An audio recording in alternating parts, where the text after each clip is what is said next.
सोहळा आनंदाचा गजर विठुरायाचा अखंड हरिनाम सप्ताह पूजनीय बाबा महाराज सातारकर मठ गोविंदपुरा श्री क्षेत्र पंढरपूर विनीत श्री गुरु आंबेकर उर्फ अजरेकर फड श्री क्षेत्र पंढरपूर प्रक्षेपण आपल्या आवडत्या गजर कीर्तनाचा या यूट्यूब चॅनलवर।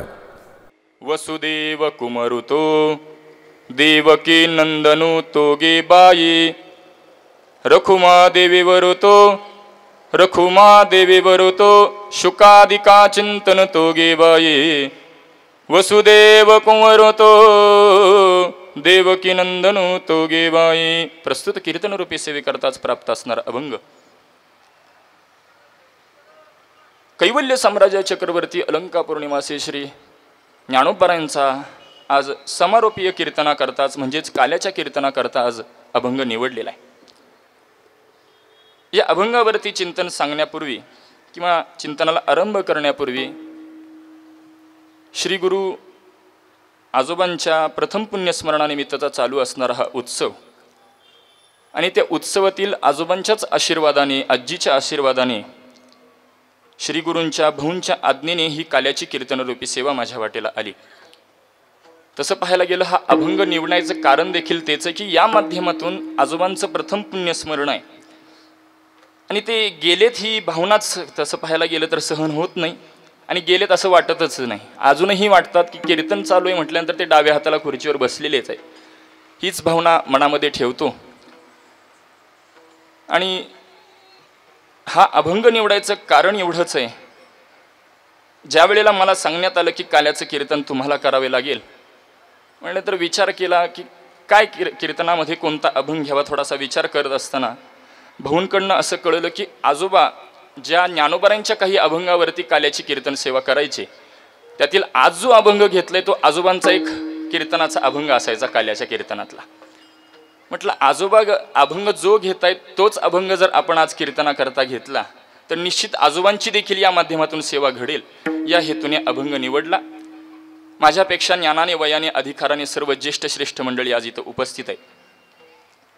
त्याचबरोबर पूजनीय श्री गुरु बापू असतील भाऊ असतील ज्ञात अज्ञात सगळीच महाराज मंडळी आवर्जून आज काल्याच्या कीर्तनाकरता उपस्थित असणारे। तसं पाहायला गेलं एकदा कीर्तन झाले की कीर्तनकार उपस्थित राहतीलच असं नाही परंतु मोठ्यांचं मोठेपण असतं। पूजनीय हरिभक्तपरायण श्रद्धेय माझ्यावर नितांत बंधुवत प्रेम करणारे जयेशजी महाराज भाग्यवंत संपूर्ण भाग्यवंत परिवार प्रितेश महाराज असतील बाबा असतील आई असतील संपूर्ण परिवार आज इथं कीर्तनाकरता उपस्थित आहे। सर्वांच्या चरणी विनम्र भावाने वंदन करतो श्री गुरूंच्या चरणी अनंत कोटी प्रणाम करतो। ज्ञानोबाराय तुकोबाराय ज्या पद्धतीने बुद्धी देतील त्या पद्धतीने सेवा करण्याचा प्रयत्न हेची माझी मनीची आस करा दास सेवेसी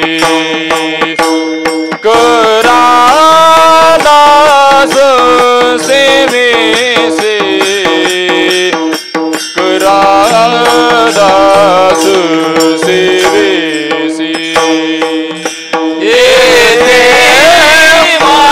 मनीची आस करा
वासु तो गे बाई वसुदेव कुमारो तो देवकी नंदनो तो गे बाई. प्रस्तुत कीर्तन रूपी सेवेकरता निवडलेल्या अभंगामध्ये माऊली ज्ञानोबा लक्षण मानतात की विश्वाला भुलवणारा कोण आहे तर तो आहे तो या पदाची संगती माऊली ज्ञानोबा पुढे फार सुंदर देतात. तो म्हणजे कोण आहे? तो गोकुळी रहिवासू आहे 1, तो वसुदेव कुमार आहे 2, तो देवकी नंदनो आहे 3 आणि शुकादिकांचा चिंतनाचा विषय आहे 4. विठ्ठल विठ्ठल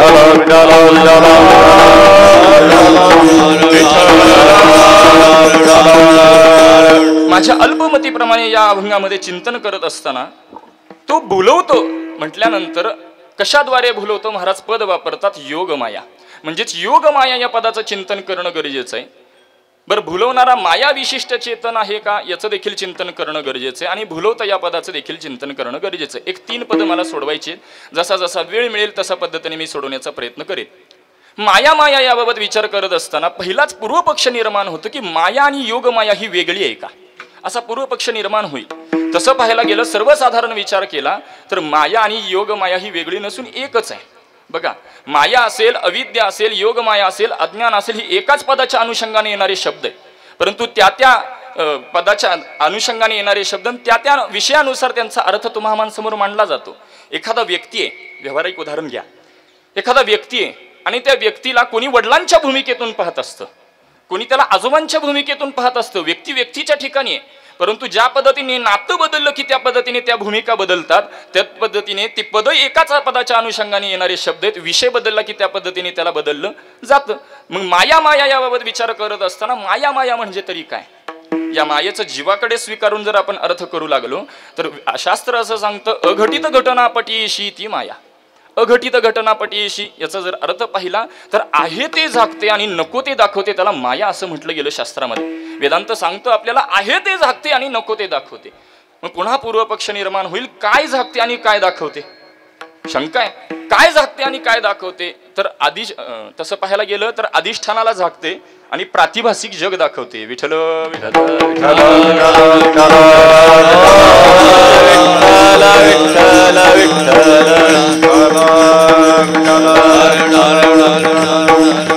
ही माया काय करते तर अधिष्ठानाला झाकते आणि प्रातिभासिक जग दाखवते. मग प्रातिभासिक जग कोणाला दाखवते तर ती जीवाला दाखवते. ती ईश्वराला प्रातिभासिक जग दाखवू शकत नाही.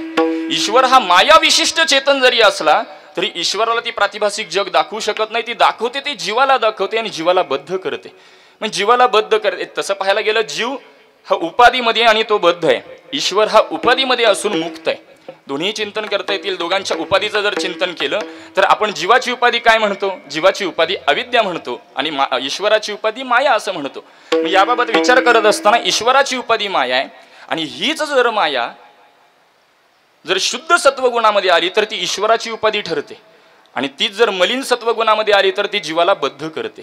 मग जीवाला बद्ध करणारी ही जी माया आहे ती काय करते? बद्ध करून प्रातिभासिक जग दाखवते. मग या प्रातिभासिक जगातून जर त्याला बाहेर निघायचं असेल तर शास्त्र काय सांगतं? फक्त ब्रह्मज्ञानाची याला गरज आहे. ब्रह्मज्ञानाशिवाय हा प्रातिभासिक जगातून बाहेर निघू शकत नाही. मग ज्ञानाचा अधिकारी सांगत असताना विचारसागर सांगतो आपल्याला, मला विक्षेप जाको नाही किंतु एक अज्ञान वहचव साधन सहित सोनर अधिकृत मतिमान. जोचा मल गेलेला आहे, विक्षेप गेलेला आहे, आवरंजच शिल्लक आहे आणि जो साधन चतुष्टयाने युक्त आहे तो ज्ञानाचा अधिकारी आहे. ज्ञानाचा अधिकारी विस्ताराने सांगितलेलं मोठं चिंतन आहे. विस्तारात वेळ खर्च करत नाही. फक्त यामध्ये या सगळ्या गोष्टी प्राप्त होण्याकरता गुरु महात्म्यांची, साधू महात्म्यांची कृपा असणं गरजेचं आहे, त्याशिवाय होत नाही. मग गुरु महात्म्यांची, साधू महात्म्यांची कृपा असल्यानंतर त्यांची कृपा होण्याकरता त्यांची सेवा करावी लागते. माऊली ज्ञानोबा ज्ञानेश्वरीमध्ये बोलतात, जेथ ज्ञानाचा कुरुठा तेथ सेवा हा दारवंठा, तो स्वाधीन करे सुवटा ओळगोनी किंवा ते ज्ञान पैगा बरवे, जरी मनी अति अनावे तरी संताया भजावे सर्वस्वेसी. भजावे पद माझ्यासाठी महत्वाचे. भज सेवायाम धातू त्यामध्ये आपल्याला पाहायला मिळतो. भज सेवायाम यामध्ये धातू पाहायला मिळतो. म्हणजेच साधू संतांची सेवा केल्यानंतरच आपल्याला त्यांच्या कृपेद्वारे ज्ञान प्राप्त होतं. का करायची त्यांची सेवा? महाराज लक्षण मानतात, संतविन प्राप्ती नाही, संतविन प्राप्ती नाही,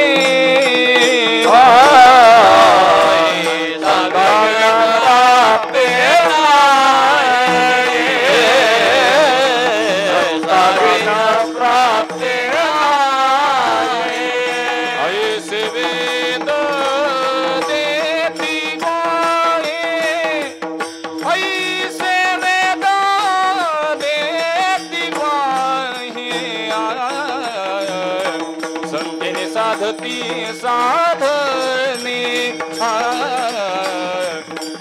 साधती साधने ऐसे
संताविन प्राप्ती नाही ऐसे वेद देती ग्वाही. महाराज सांगतात त्यांच्याशिवाय प्राप्तच होऊ शकत नाही, म्हणून त्यांची सेवा करायची आणि त्यांच्या कृपेतून ज्ञानाची प्राप्ती स्वीकारल्यानंतर आपण प्रातिभासिक जगातून बाहेर येतो. तसं पाहायला गेलं ही प्रातिभासिक जग दाखवणारी जी माया आहे तीच शुद्ध सत्वगुणामध्ये आल्यानंतर ती ईश्वराची उपाधी ठरते आणि ईश्वर तिला स्वीकारूनच जग निर्माण करतो. जग निर्माण करतो बरोबर आहे, परंतु तिच्याशिवाय करत नाही. आणि म्हणून तर वेदांतामध्ये माया ही उपादान कारण सांगितली आणि ईश्वर हा निमित्त कारण सांगितला. विठ्ठल विठ्ठल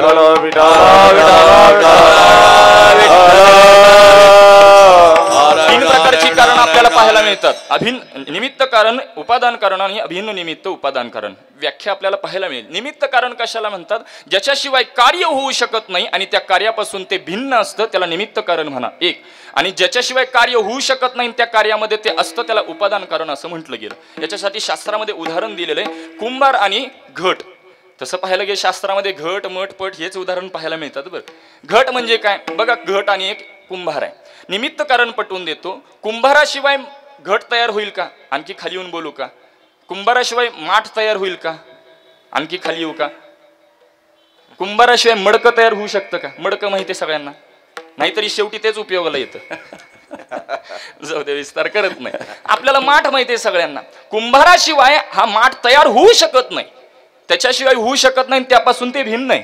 याला म्हणायचं निमित्त कारण. आणि उपादान कारण म्हणजे माठ तयार करण्यासाठी लागणारी जी माती आहे त्याच्याशिवाय मातीशिवाय माठ तयार होऊ शकत नाही आणि ती त्यामध्ये आहे, त्याला उपादान कारण म्हणा. विठ्ठल विठ्ठल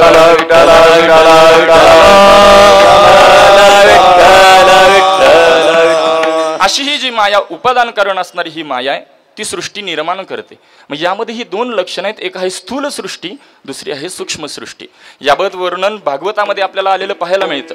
ज्या वेळेस 18 पुराण आहेत, 18 पुराणामध्ये फक्त श्रीमद भागवतालाच महापुराण का म्हटलं जातं याची व्याख्या अशी भागवतामध्ये पाहायला मिळते की ते 10 लक्षणांनी पूर्ण आहे.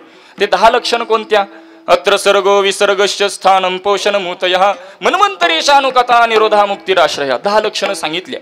सर्ग विसर्ग स्थान पोषण उती मन्वंतर ईशानुकथा निरोध मुक्ती आणि आश्रय अशा 10 लक्षणाने युक्त असणारं श्रीमद भागवत आहेत, म्हणून त्याला महापुराण म्हटलं जातं. मग यामध्ये पहिल्या ज्या 2 लक्षणं आहेत सर्ग आणि विसर्ग, सर्ग विसर्ग म्हणजे स्थूल सृष्टी आणि सूक्ष्म सृष्टी.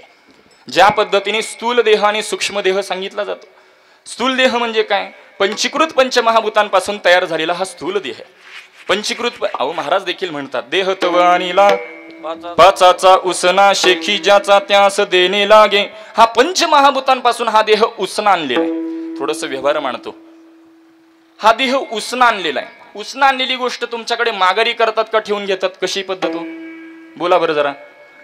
कशी पद्धत? माघारी. उसना आणलेली गोष्ट ही माघारी करायची असते. देह आणला आपण, कितीही जुना झाला तरी माघारी देऊ वाटतो का आपल्याला? नाही देऊ वाटत. तसं पाहायला गेलं देहाबाबत अनेक चिंतन पाहायला मिळतं. हा देह नाशिवंत मलमूत्राचा बांध, हे जोर जोरात म्हणतो आपण, तरी याची आसक्ती सुटत नाही. आपण सांगणाऱ्याची सुटत नाही तर बाकीच्यांची लांब सोडा. जाऊ द्या, विस्तार करत नाही. देह मी सांगत होतो यामध्ये की आपल्याला तो माघारी देह तवा आणला पाचाचा उसनाला हे चिंतन आपण पाहून आलो. म्हणजेच पंचमहाभूतांपासून आणला उसना. देताना कसा द्यायचा? आणखी घाण करून द्यायचा. नाशवान आहे परंतु देताना कसा द्यायचा याच्यासाठी पूजनीय गुरुजी पाठामध्ये उदाहरण नेहमी सांगतात. काही नाही म्हणे एका गरीबाच्या घरी श्रीमंताचे पाहुणे आले म्हणे. गरीब घरानं होतं, स्वाभिमान होता, परंतु घरामध्ये चहा देण्याकरता साध्यातला साधा पाहुणचार म्हणजे चहा. मग तो चहा द्यावा म्हणून तो घरामध्ये काही कप बशी काही भांडं नव्हतं.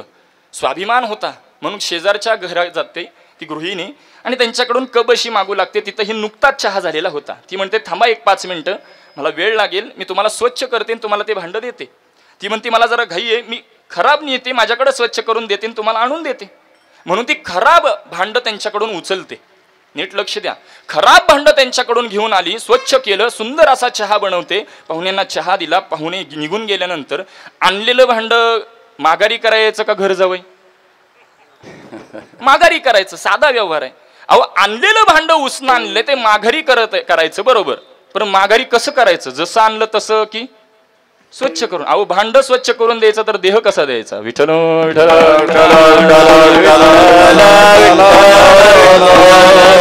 ठीक आहे, मला चिंतनाचा एवढाच मुद्दा आहे की हा पंचमहाभूतांपासून हा उसना आणलेला आहे. मग पंचमहाभूत पृथ्वी, आप, तेज, वायू आणि आकाश ही पंचमहाभूत सांगितली जातात. मग यामध्ये 25 तत्वांचं आहे. पंचीकृत यामध्ये पंचीकरणाचं चिंतन मोठं पाहायला मिळतं. पाहायचं झालं थोडं सूक्ष्म चिंतन आहे की पंचमहाभूतांपासून एक 5-5 तत्व घेतली आणि असा 25 हा स्थूल देह आहे. मग 25 तत्व कशी घेतली यामध्ये शास्त्रकार उदाहरण असं देतात. काही नाही म्हणे 5 मित्र आहेत. 5 मित्र फिरायला गेल्यानंतर प्रत्येकाजवळ एक प्रकारचं फळ आहे. त्या फळाचे ते 2 भाग करतात. एक भाग स्वतःजवळ ठेवतात आणि दुसऱ्या भागाचे 4 भाग करतात आणि त्या दुसऱ्या भागाचे 4 भाग केल्याबरोबर स्वतः सोडून उरलेले 4 भाग इतर चौघांना ते वाटतात. असं प्रत्येक जण करतो. मग आता कोण कोणापासून घेतलं हे विस्तार करत नाही, फक्त मी पंचमहाभूतांमधील पृथ्वीची 5 तत्व सांगतो. अशी एकेकाची तत्व सांगून माझ्या विस्ताराकडे येतो. पृथ्वीकडून घेतलेली 5 तत्व अस्थि, मांस, नाडी, त्वचा आणि रोम ही पृथ्वीची 5 तत्व आहे. आप म्हणजे जलाकडून घेतलेली शुक्र, शोणित, लाळ, मूत्र आणि स्वेद ही जलतत्वाकडून घेतलेली 5 तत्व आहेत. तेजाकडून घेतलेली क्षुधा, तृषा, आलस्य, निद्रा, कांती ही तेज तत्वाकडून घेतलेली 5 तत्व आहेत. वायूकडून घेतलेली चलन, वलन, धावन, प्रसारण आणि आकुंचन ही वायूकडून घेतलेली 5 तत्व आणि आकाशाकडून घेतलेली काम, क्रोध, शोक, मोह आणि भय ही आकाशाकडून घेतलेली 5 तत्व. विठ्ठल विठ्ठल.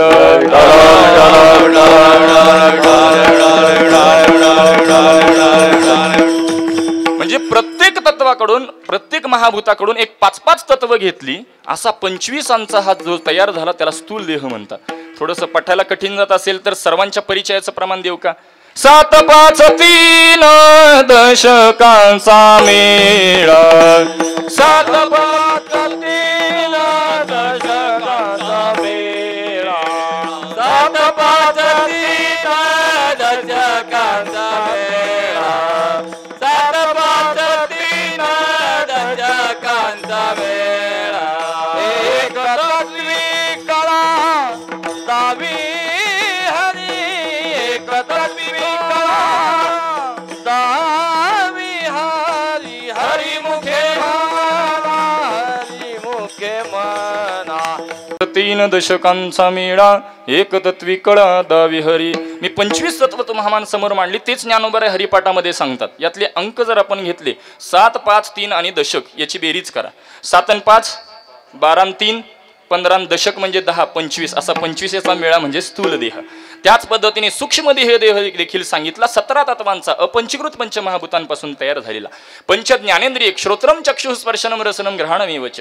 पंच कर्मेंद्रिय वाक पाणी पाद उपस्थानी गुद्य. पंच प्राण प्राण अपान व्यान उदान आणि समान आणि मन बुद्धी असा 17 तत्वांचा सूक्ष्म देह. विठ्ठल विठ्ठल.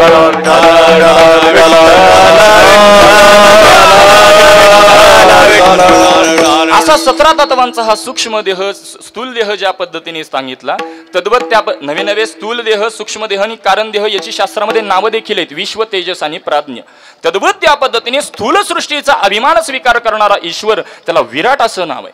सूक्ष्म सृष्टीचा अभिमान स्वीकारणारा ईश्वर त्याला हिरण्यगर्भ असं नाव आहे. आणि कारण सृष्टीचा अभिमान स्वीकार करणारा ईश्वर त्याला अव्याकृत असं नाव आपल्याला पाहायला मिळतं. मग हे काय आहेत? ईश्वर हे सृष्टी निर्माणच करतात. हे ईश्वर सृष्टी निर्माण करतात बरोबर आहे, परंतु तिच्याशिवाय करत नाहीत. विठ्ठल विठ्ठल विठ्ठल.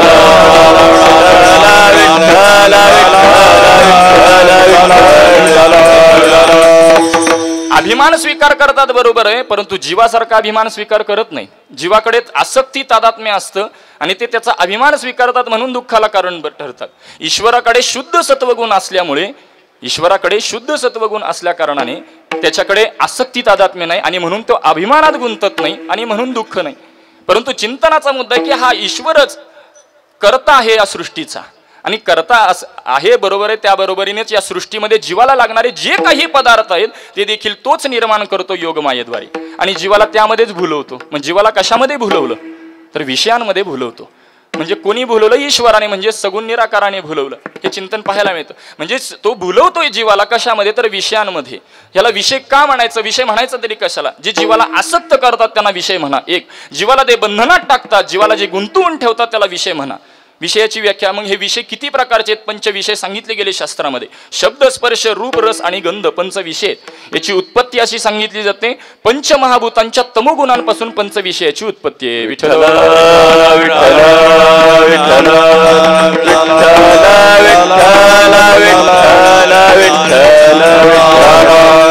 पंचमहाभूतांच्या तमोगुणांपासून पंचविषयाची उत्पत्ती आहे. कोण कोणापासून निर्माण झालं सांगतो. शब्द हा आकाशाच्या तमगुणांपासून, स्पर्श वायूच्या, रूप तेजाच्या, रस जलाच्या आणि गंध पृथ्वीच्या तमगुणांपासून निर्माण झालेला आहे. असे पंचविषय पंचमहाभूतांच्या तमगुणांपासून निर्माण झालेले हे विषय जीवाला बद्ध करतात आणि जीव बद्ध झालेला असताना देखील सुद्धा संपूर्ण आयुष्य नवे नवे अनेक जन्म याच विषयामध्ये आपलं रममान राहून आपलं संपूर्ण आयुष्य व्यतीत करतो. मग या विषयातून बाहेर निघायचं असेल तर त्याच्यासाठी या देहाला यावं लागतं. परंतु नरदेहाला येऊन सुद्धा जर विषयातून बाहेर पडत नसेल तर महाराज त्या जीवाला प्रश्न विचारतात. विषयोडी भुलले जीव, विषयोडी भुलले जीव, आता याची कोण करील घेव, आता याची कोण करील घेव, लुपदे नारायणे भाव, लुपदे नारायणे भाव, पावनी ठाव नरदेह, कोण सुख धरिले संसारी, कोण सुख धरिले संसारी, पावनी ठाव नारायण,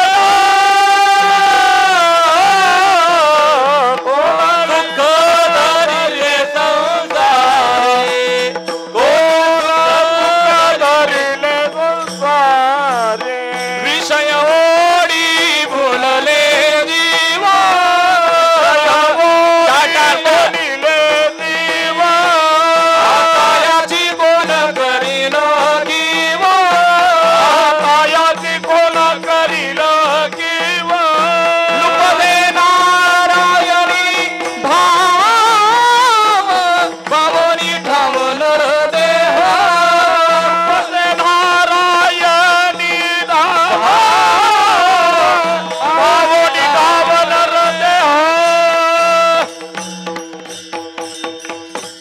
विषय ओढे भुलले जीव, आता याची कोण करील किव, नुपजे नारायणी भाव, पावनी ठाव नरदेह. महाराज प्रश्न करतात इथं जीवाला. इथं पावनी शब्द आहे बरं, पाहोनी नाही. पावनी म्हणजे नरदेह प्राप्त होऊन देखील सुद्धा विषय कळाले नाही. अहो विषयांचे मागे हा कधी लागतो याला देखील कळत नाही. म्हणजेच नरदेहाला आल्यानंतर पहिल्यांदा विषय समजून घेणं गरजेचं आहे, विषयांचं ज्ञान होणं गरजेचं आहे. परंतु स्वप्रयत्नाने होत नाही म्हणून संतांनी ते देखील आपल्याला सांगितलं. ज्ञानोबाराय सांगतात ज्ञानेश्वरीमध्ये, हे विषय तरी कैसे रोहिणीचे जळ जैसे, का स्वप्नीचे भासे भद्र जाती, विषयाचे समसुख बिगडाची बाहुली, अभ्राची सावली जाईल रया, किंवा विषयांचा पडिबाडू, गोड परमार्थ लागे कडू, कडू विषय तो गोडू जीवासी झाला. सगळे चिंतन विषयांवरती अनेक प्रमाण पाहायला मिळते. परंतु चिंतनाचा मुद्दा का कळले नाही, म्हणजे विषय प्रातिभासिक असताना जीवाला वाटत नाहीत. याचं मूळ कारण काय असेल तर ती माया आहे. मायाने अधिष्ठानाला झाकलं आणि त्यामुळेच विषयासक्ती वाढली. मग या विषयातून बाहेर निघण्याकरता, जाऊ द्या मोठं चिंतन आहे, म्हणजे विषयासक्ती वाढली याला कारण, मग विषयातून बाहेर निघण्याकरता विषयांचं ज्ञान होणं गरजेचं आहे, ईश्वराचं ज्ञान होणं गरजेचं आहे का स्वरूपाचं ज्ञान होणं गरजेचं आहे. तीन लक्षण आहेत. परंतु वेळेअभावी तिन्ही लक्षणांनंतर डायरेक्ट उत्तराकडे येतो. स्वरूपाचं ज्ञान होणं गरजेचं आहे. स्वरूपाचं ज्ञान, त्याशिवाय विषयी आणि विषय याची निवृत्ती होत नाही. म्हणजेच माझा चिंतनाचा मुद्दा पहिला असा चालू की त्यांनी भुलवलं, पण कोणाला? जीवाला भुलवलं ते विषयामध्ये. तद्वत त्या पद्धतीने तो जगाला देखील भुलवतो. कशामध्ये? तर मायेमध्ये भुलवतो तो. मग काही जण म्हणतील विषयाची आसक्ती आणि मायेची आसक्ती भिन्न आहे का? तसं पाहायला गेलं मायेचं एक ट्रेलर म्हणजे हे विषय. एक लौकिकातलं उदाहरण घेतो, सर्वांच्या परिचयाचं, सर्वांच्या जीवनातील उदाहरण म्हणजे एखादी मूवी आहे. मूवी म्हणजे एक चित्रपट धरा. आता आमचा तो शब्द मुखामध्ये बसलेला असतो. एक चित्रपट आहे, तो प्रदर्शित करण्यापूर्वी ती मंडळी पहिल्यांदा एक 2 ते 3 मिनिटाची क्लिप व्हायरल करतात. त्याला आपल्याकडे काय म्हणतात? ट्रेलर म्हणतात. ट्रेलर. एखादी मूवी आहे ती प्रदर्शित करत असताना, रिलीज करत असताना एक 2 ते 3 मिनिटाची क्लिप व्हायरल करतात आणि त्या 2 ते 3 मिनिटांवरून त्या पूर्ण 2-3 तासात काय याचा अंदाज आपल्याला लागून जातो. तद्वत त्या पद्धतीने माया ही मूळ आहे, त्या मायेचं ट्रेलर म्हणजे ते विषय आहेत. विठ्ठल विठ्ठल.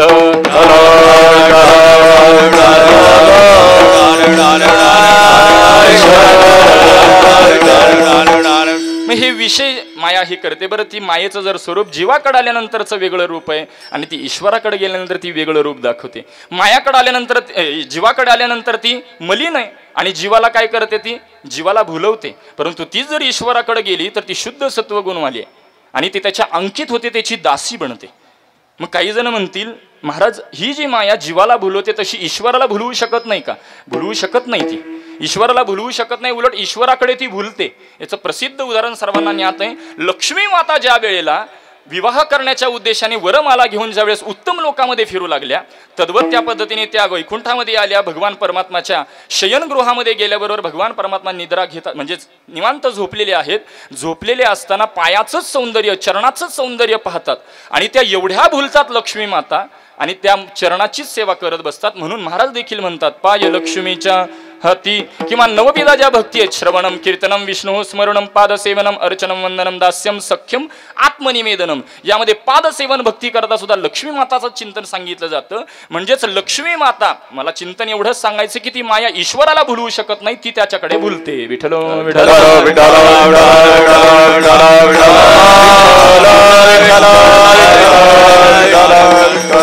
ती ईश्वराकडे भुलते, बरोबर आहे.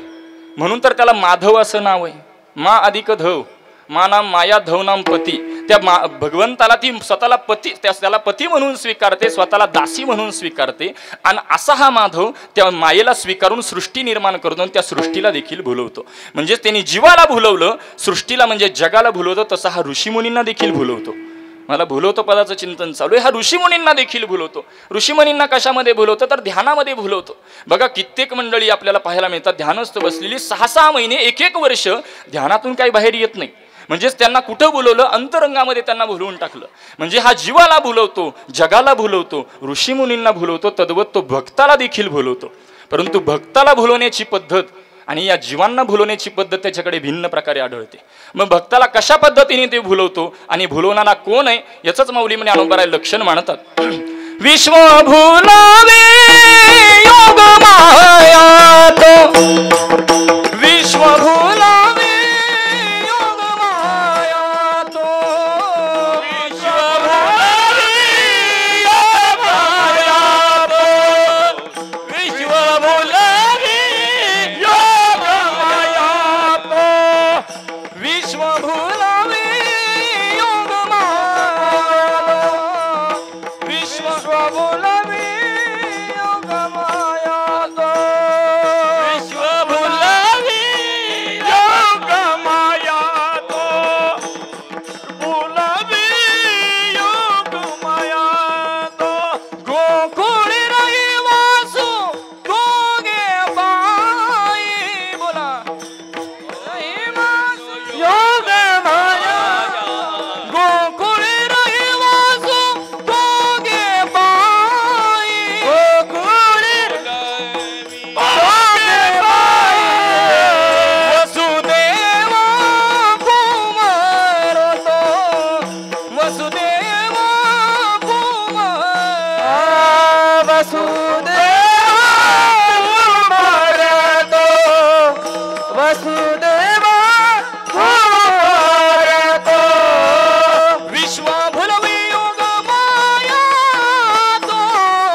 गोकुळी रहिवासू तो गे बाई, गोकुळी रहिवासू तो गे बाई, गोकुळी रहिवासू तो गे बाई.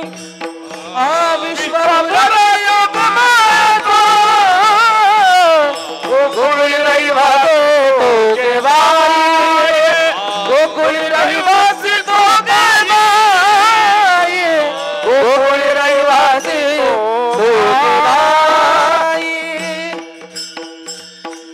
माऊली ज्ञानोबारा लक्षण म्हणतात, विश्व भुलवी योग माया तो गोकुळी रहिवासू तो गे बाई. गोकुळ रहिवासी नाही बरपद, रहिवासू तो गे बाई.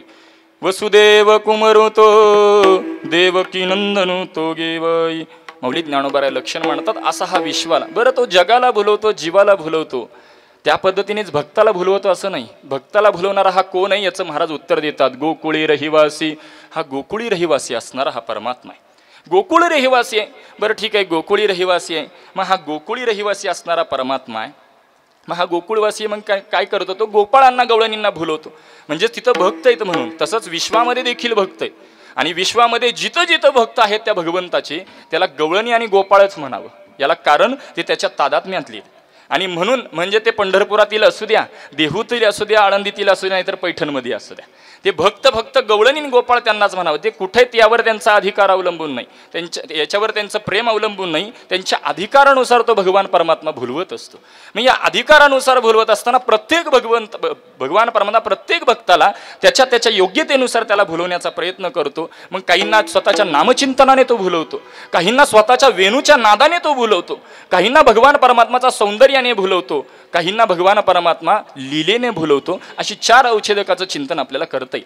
काहींना वेणूच्या नादाने भुलवतं, याबाबत चिंतन करत असताना गवळण आपल्याला पाहायला मिळते. भुलविले वेणुनादे वेणू वाजविला गोविंदे. भुलविले, भगवंताने कशाने भुलवलं? वेणूच्या नादाने त्या भगवंताने सगळ्यांना भुलवलं. वेणूच्या नादाने भुलवल्यानंतर तिथली स्थिती काय झाली होती? यमुना नदी जी आहे ती अखंड प्रवाहित राहणारी यमुना नदी आहे, परंतु ती देखील सुद्धा स्थिर झाली. अखंड प्रवाहित असणारी यमुना भगवंताच्या वेणूचा नाद पडल्याबरोबर, सुरू झाल्याबरोबर ती देखील स्थिर होते. नवे नवे तृणचारा विसरली, म्हणजेच तृणचारा कोण विसरली? तहानभूक कोण विसरलं? तर तिथल्या गायी विसरल्या. तिथल्या गायी विसरल्या तृणचारा. मग तहानभूक कोणाची विसरली जाते याचं तुकोबारे लक्षण म्हणतात. तुका म्हणे जीवा थोर झाले सुख, तुका म्हणे जीवा थोर झाले सुख, झाले सुख नाठवे हे भूक तहा नकावे. ज्याला थोर सुख प्राप्त झालेलं आहे, म्हणजे ज्याला व्यापक सुख प्राप्त झालेलं आहे, ज्याला ब्रह्म सुख प्राप्त झालंय, त्याला तहान भूक आठवत नाही. आणि या अधिकाराच्या गोकुळातल्या गायी आहेत, या अधिकाराच्या गोकुळातल्या गायी आहेत, आणि त्यांना तहान भूक काही आठवे ना. नवे नवे वेणूच्या नादाने यमुना स्थिर झाली, गायींना त्यांची तहान भूक आठवेना. व्याघ्र म्हणजे वाघ, त्यांना आपलं सावध जरी समोर आलं, म्हणजे आपलं अन्न जरी समोर आलं तरी त्यांना ते अन्न वाटेना. याला कारण काय होते? सगळे भुलले गेले. कशाला भुलले गेले? तर वेणूच्या नादाने. म्हणजेच तो भगवान परमात्मा तर समोर नाही, परंतु त्या भगवंताच्याच माध्यमातून जो वेणू निर्माण झाला, वेणूचा नाद आला, त्या नादाने तो वेणूच्या नादाने अशा पद्धतीने ते सगळी भुलले गेले. या वेणूबाबत बोलत असताना म्हटलं गेलंय, वृंदावनी वेणू कवनाचा माय वाजे, वेणू नादे गोवर्धन साजे. अशा पद्धतीने मोठं वर्णन पाहायला मिळतं. या वेणूबाबत सर्वांनी बहुश्रुत आहात, ऐकलेलं असेल. एके दिवशी वेणूला म्हणजेच त्या बासरीला काही गवळणी प्रश्न करू लागतात, अशी तू कोणती साधना केलीस की भगवान परमात्मा तुला एवढं जवळ करतो? नुसतं जवळ करतो असं नाही, ओठावरती स्थान देतो, असं ती कोणती साधना केली? त्यावेळेस तू वेणू, ती बासरी गोड उत्तर देते. ती म्हणते, मी आतून पूर्णपणे मोकळेन, बाहेरनं मधुर आवाज काढते, म्हणून भगवंताने मला जवळ केलं. म्हणजेच याचा अर्थ आपल्याला जवळ केलं नाही म्हणजे आपण अजून मोकळे झालेलो, आपण आतापर्यंत किती भरलेलो आहे, आपण किती भरलेलो आहे याचं उदाहरणही सांगता येत नाही. माणसं बोलतात बघा, महाराज त्यांच्या बोलण्याकडे लक्ष देऊ नका, ते आतल्या गाठीचे. महाराज आतली गाठ करती परंतु कीर्तन कळत नाहीत. विठ्ठल विठ्ठल विठ्ठल विठ्ठल विठ्ठल विठ्ठल विठ्ठल विठ्ठल विठ्ठल विठ्ठल विठ्ठल विठ्ठल विठ्ठल विठ्ठल विठ्ठल विठ्ठल विठ्ठल विठ्ठल विठ्ठल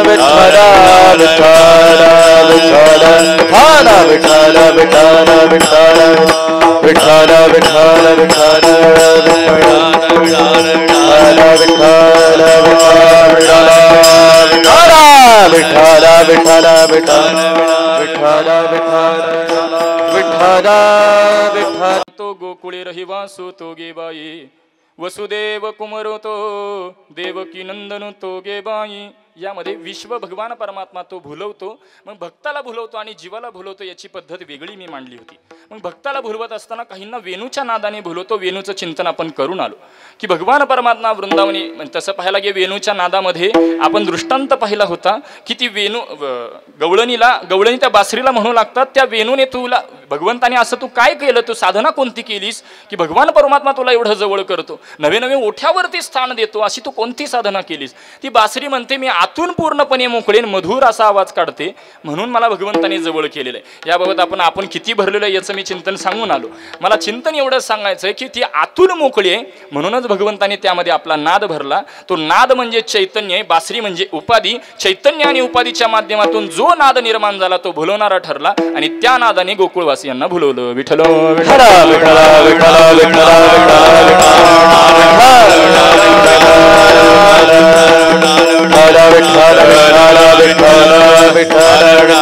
म्हणजे ज्या पद्धतीने तो भगवान परमात्मा वेणूच्या नादाने भुलवतो, तद्वत तो भगवान परमात्मा नामाने देखील भुलवतो.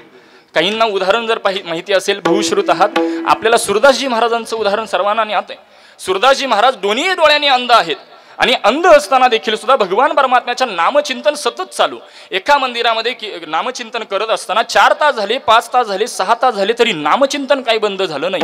काही कारणास्तव ते विक्षिप्त झाले आणि देहावरती आल्यानंतर त्यांना लक्षात येतं फार उशीर झालेला आहे आणि म्हणून ते माघारी निघतात, काठी घेतात आणि निघत असताना दररोज ज्या मार्गाने जात असत तो मार्ग चुकतो आणि ते जी वाट विहिरीवरती नेणारी असते त्या वाटेवरती जातात.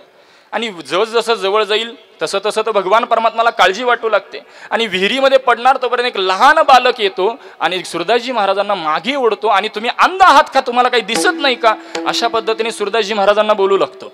सुरदासजी महाराज हे बालगोपाळांचे म्हणजे बाळकृष्णाचे निस्सीम भक्त होते.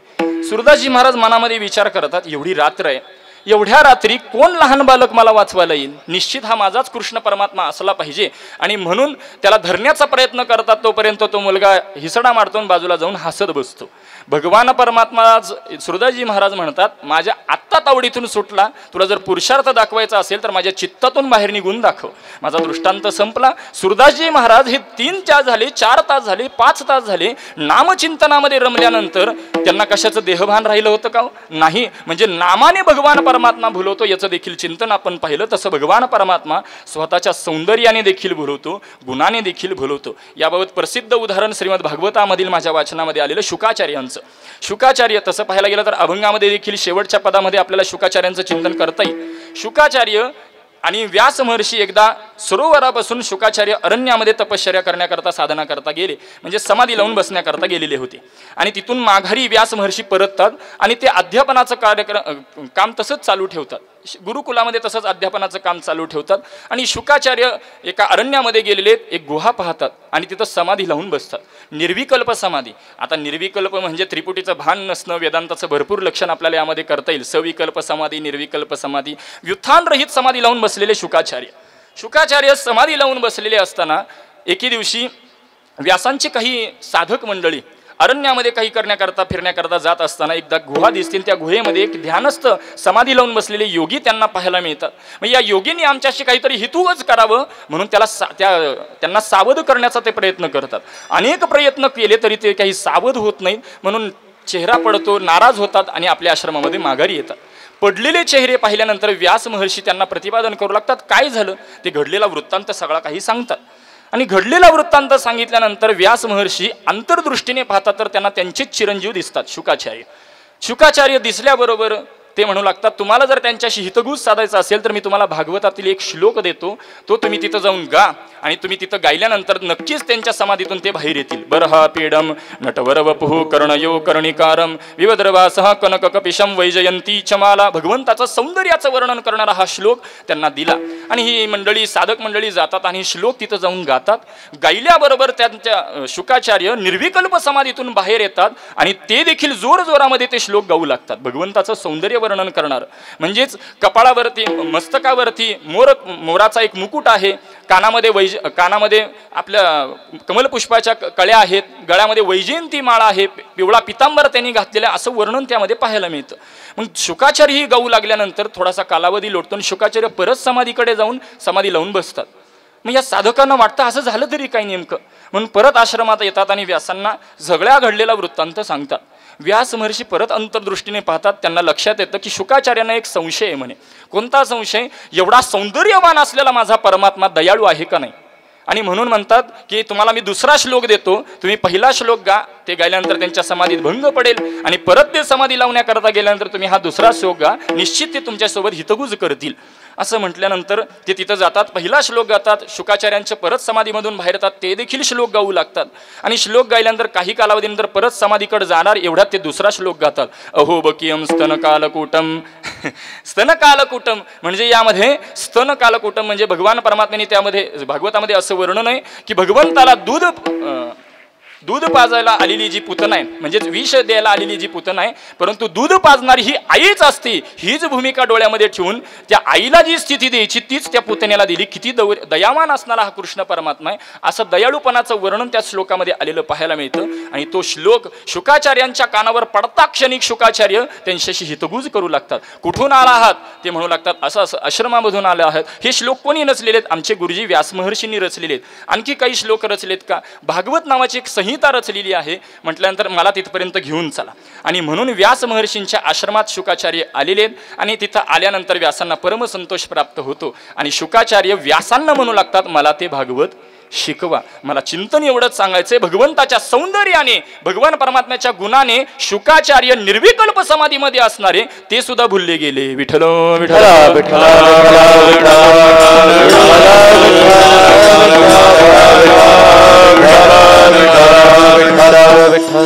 म्हणजेच शुकाचार्यांना भुलवलं, सुरदासजींना नामाने भुलवलं असेल. लक्ष्मी मातेचं सौंदर्याचं चिंतन आपण करून आलो. म्हणजे भगवान परमात्मा अशा पद्धतीने प्रत्येकाला भुलवतो. तसं पाहायला गेलं जीवाला भुलवतो याची पद्धत वेगळी आहे. दोघांनाही भुलवतो, ते मायेनेच भुलवतो. परंतु जीवाला भुलवत असताना मायेच्या माध्यमातून बद्धतेने भुलवतो आणि भक्ताला भुलवत असताना मायेच्या माध्यमातूनच परंतु स्वतःच्या प्रेमाने भुलवतो. परंतु ते प्रेम ज्ञानानंतरचं ज्ञानोत्तर प्रेम लक्षण आपल्याला तिथं चिंतन करता येईल, या विस्तारात जात नाही. मला चिंतन एवढं सांगायचं की भगवान परमात्मा स्वतःच्या प्रेमाने, काही जण म्हणतील कशावरून तुम्ही प्रेमाने सांगता?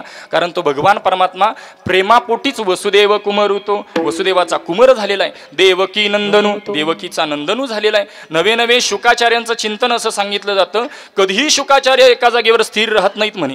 गाईचं दूध काढायला जेवढा वेळ लागतो तेवढाच वेळ शुकाचार्य एका जागेवर राहणारे. परंतु परीक्षितेला भागवत सांगण्याकरता 7 दिवस थांबले. म्हणजेच हे कशामुळे? भगवंताच्या प्रेमापोटी. आणि त्याच प्रेमाने भगवान परमात्म्याने जे लीला केल्या आणि लीलेच्या माध्यमातून ज्या गवळणी गोपाळांना भुलवलं, त्याच चरित्राचं श्रवण, चिंतन, मनन, पठन म्हणजे काला. संप्रदाय देखील आपल्याला तोच सांगतो, चरित्र ते उच्चारावे, चरित्र ते उच्चारावे, चरित्र उच्चारावे, चरित्र ते उच्चारावे. केले देवी गोकुळे, केले देवी गोकुळे, केले देवी गोकुळे, केले देवी गोकुळे, केले देवी गोकुळे, केले देवी गोकुळे. चरित्र ते उच्चारा, चरित्र ते उच्चारा, चरित्र ते उच्चारा, चरित्र ते उच्चारा. केले देवे गोकुळे, केले देवे गोकुळे, केले देवे गोकुळे, केले देवे गोकुळे, केले देवे गोकुळे, केले देवे गोकुळे. चरित्र ते उच्चारावे, केले देवे गोकुळी, भगवंताने जे गोकुळामध्ये चरित्र केलं त्या चरित्रांचं लीलांचं जे काही वर्णन आहे, नवीन फड पद्धतीमध्ये परंपरेच्या ह्याच्यामध्ये चरित्र वर्णन केल्याशिवाय कीर्तन काय सुटलंच नाही, सुटतच नाही. आणि चरित्रन गवळणीशिवाय काला तरी म्हणायचं कसं? विठ्ठल विठ्ठल.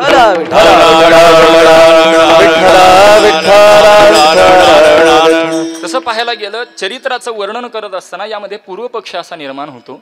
महाराज वर्णन करताना म्हणतात चरित्र ते उच्चारावे. गोकुळामध्ये जे चरित्र झालं त्या चरित्राचा उच्चार काल्याच्या कीर्तनामध्ये केला पाहिजे असा दंडक पाहायला मिळतो.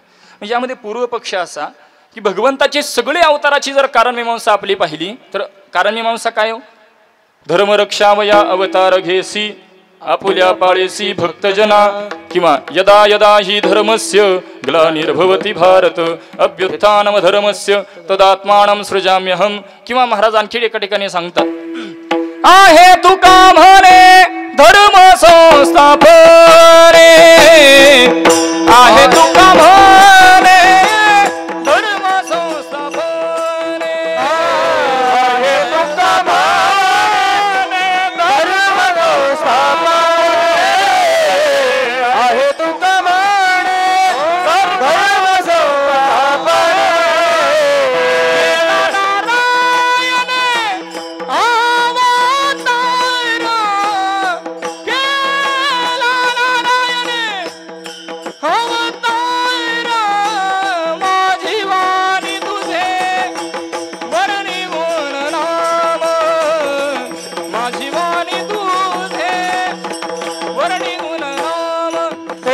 तुका म्हणे धर्म संस्थापनी केला नारायणे अवतार.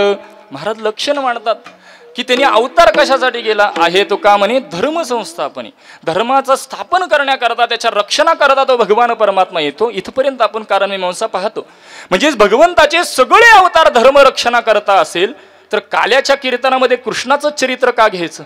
नाही, त्यावेळेसच्या कीर्तनकारांना फक्त कृष्णाचं चरित्र येत होतं म्हणून काल्यात ही परंपरा चालू झाली का असं काही जण म्हणतील. त्याची व्याख्या नाही. किंवा त्यामध्ये तात्विक लक्षण जर पाहायचं झालं तर आपल्याकडे मत्स्य अवतार आहे, कुर्म अवतार आहे, वराह अवतार आहे, राम अवतार आहे, परशुराम अवतार आहे, वामन अवतार आहे. 10 अवताराची संख्या आहे. भागवताने 24 अवतार सांगितले.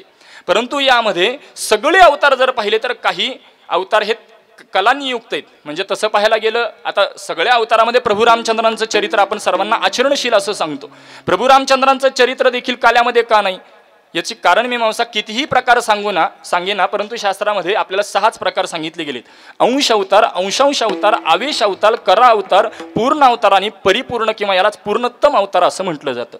राम अवतार हा फक्त पूर्ण अवतार आहे, परंतु कृष्ण अवतार हा परिपूर्ण किंवा पूर्णोत्तम अवतार आहे. आणि पूर्णोत्तम अवस्थेकडे जाणारा हा काला असल्या कारणाने पूर्णोत्तम असलेल्याच कृष्णाचं चरित्र म्हणून कायात कृष्णाचं चरित्र. विठ्ठल विठ्ठल विठ्ठल विठ्ठल विठ्ठल विठ्ठल विठ्ठल विठ्ठल विठ्ठल. मग ते चरित्र देखील आथपासून इथपर्यंत चालत नाही. बघा भगवान परमात्म्याने जी ज्ञानलीला कुरुक्षेत्राच्या ठिकाणी केली त्यात लीलांचं वर्णन काल्याच्या कीर्तनात चालत नाही. काल्याचं कीर्तन म्हटलं की त्याच्यासाठी बांधलेला कीर्तनकार असतो की त्यांनी कुठून कुठपर्यंत चरित्र वर्णन करावं, त्याला एक बंधन आहे.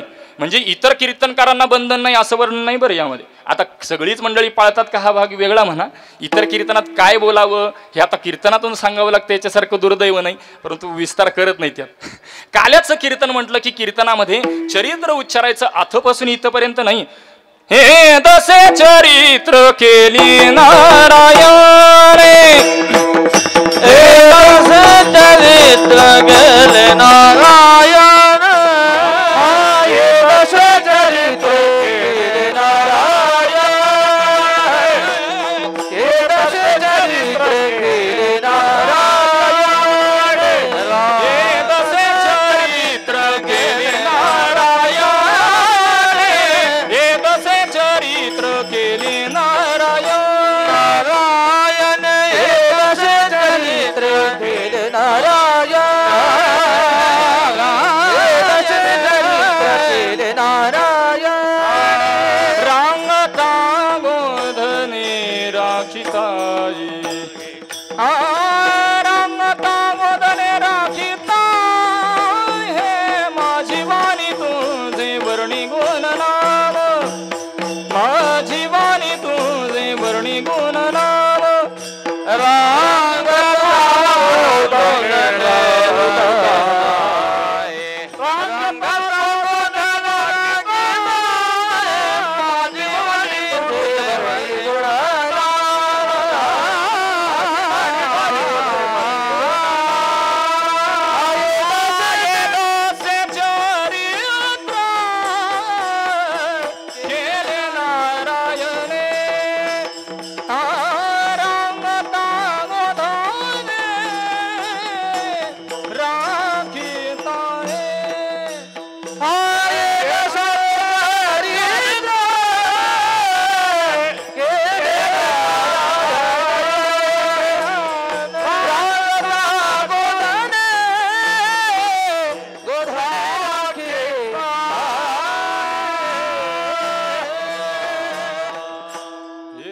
चरित्र केले नारायणी रांगता गोधनी राखिताय. महाराज लक्षण मानतात की रांगतानाचं आणि गोधन राखतानाचं चरित्र काल्याच्या कीर्तनामध्ये. मी यामध्येही पूर्वपक्ष निर्माण होतो. बरं, रांगतानाचं आणि गायी राखतानाचं चरित्र कोणी केलंय? आज काल्यामध्ये मी आत्ताच बोलून गेलो, कृष्णाने हे चरित्र केलं. जगद्गुरु तुकोबाराय पद काय वापरतात? केली नारायणी. तुकोबारायांना कृष्ण नाव माहित नव्हतं का? विठ्ठल विठ्ठल विठ्ठल विठ्ठल विठ्ठल. यामध्ये ही दोन लक्षण आहेत की नारायणाने कृष्ण अवतार धारण केला म्हणून नारायण पद वापरतात. याच्याकरता उदाहरण देतो लौकिकातलं. काही नाही म्हणे, एक मॅनेजर साहेब आहेत बँकेतील, आणि मॅनेजर साहेब लॉकडाऊनच्या आधी, आता चालू प्रवाहातलं उदाहरण, लॉकडाऊनच्या अगोदर एक व्यक्ती सतत त्या बँकेच्या मॅनेजरांकडे काही कारणास्तव कामानिमित्त जात असे, आणि परंतु अचानकपणे लॉकडाऊन पडल्यानंतर सगळं थांबतं, परंतु तोपर्यंत त्या मॅनेजर साहेब हे रिटायर होतात. रिटायर झालेले लॉकडाऊन सगळं काही संपतं आणि बँक परत सुरू झाल्यानंतर ते परत बँकेमध्ये जातात, तर मॅनेजर साहेब काही खुर्चीवर दिसत नाही. एका शिपायाला विचारतात, कुठं गेले आहेत बँक मॅनेजर साहेब? ते सांगतात ते त्यांच्या घरी आहेत. म्हणून तिथून तो डायरेक्ट त्यांच्या घरी येतो पत्ता घेऊन, आणि घरी पत्ता घेऊन आल्यानंतर घरी हाक मारतो, आहेत का मॅनेजर साहेब? घरातून उत्तर येतो, पाणी भरण्याकरता गेलेले आहेत. बऱ्यापैकी सुट्टीच्या दिवशी मॅनेजर साहेब हेच करताना पाहायला मिळतात. म्हणजे काम करण्याकरता, पाणी आणण्याकरता गेलेले हे काही सांगितल्यानंतर ते म्हणतात, इथं घरी कसं काय? आज तर त्यांचा बँकेतला दिवस. घरातून उत्तर येतं, आता ते बँकेत काही कामाचे नाहीत. म्हणजेच बँकेतून ते रिटायर झालेली आहेत. रिटायर जरी झाले तरी ते त्यांना काय म्हणतात? साहेबच म्हणतात. बँकेतले साहेब रिटायर जरी झाले तरी त्यांना साहेबच म्हटलं जातं. उदाहरण बदलून मारतात, आता गुरुजी इथं आहेत, शिक्षक ही पदवीतून ते रिटायर जरी झाले तरी त्यांना गुरुजीच म्हणतात विद्यार्थी मंडळी कुठेही दिसले तरी. का तर अगोदर ते शिक्षक होते म्हणून त्यांना नंतरही शिक्षक. तसं साहेब अगोदर असल्या कारणाने नंतर देखील त्यांना साहेबच म्हटलं जातं. तसं भगवान परमात्म्याचा आधीचा अवतार म्हणजे नारायणानेच कृष्ण अवतार धारण केला म्हणून तुकोबाराय नारायण पद वापरतात. एक लक्षण. आणि यामध्ये दोन पद आहेत, नार आणि आयन. यामध्ये नार म्हणजे अंतःकरण, आयन म्हणजे वस्ती करून राहणारा. अंतःकरणात वस्ती करून राहणाऱ्या अशा या ईश्वराचं चरित्र आहे हे कळण्याकरता नारायण पद वापरतात. विठ्ठल विठ्ठल.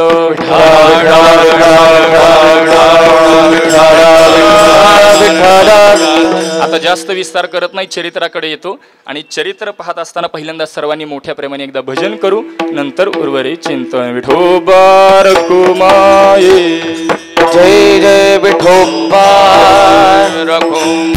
जय जय विठोबा रखुमाये. जय जय विठोबा रखुमाये. जय जय विठोबा रखुमाये.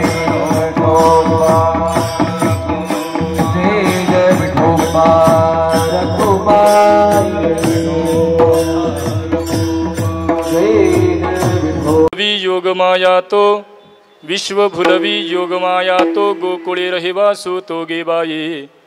वसुदेव कुमारो तो देवकी नंदनो तो गेबाई.